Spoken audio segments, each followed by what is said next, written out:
I'm meteorologist Andy Chilian, and on those hot summer days, you may have noticed how high your porch thermometer reads when we talk about temperatures. But have you ever noticed how your porch thermometer, and maybe even your car thermometer, often reads hotter than what we may report here from the 19 First Alert Weather Team? Well, let's talk about the reason why. Is one thermometer broken? No, not necessarily. It just happens to be with how they're set up. So let's take an average house. Say your porch thermometer on a hot day is reading 97 degrees. Well, why is it that hot?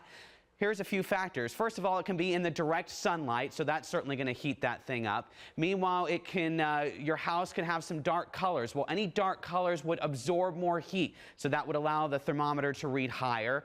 And we also have a lot of concrete and other nearby houses. They absorb that heat and then they give off that heat. That's that radiant heat, so that could also heat your thermometer up. So if it reads 97, it's not necessarily wrong. It's just those factors that are causing it. So what happens for the official recordings? We have those at some of our area airports across Northeast Ohio. So take Hopkins Airport, take the Akron-Canton Regional Airport, just to name a couple. Say on the same day, same conditions, it's only reading 89 degrees. Why would it not be quite as hot? Well, here's the reason why. Because these are official recordings used by the National Weather Service for climate purposes, they have to be set up in a particular way. This thermometer will always be shaded, so it's not going to be in that direct sunlight.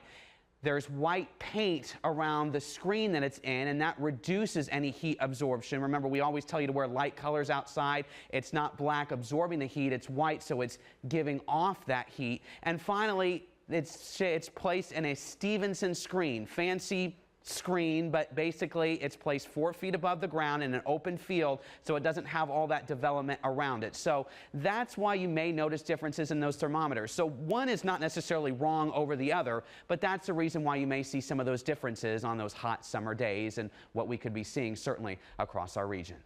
Now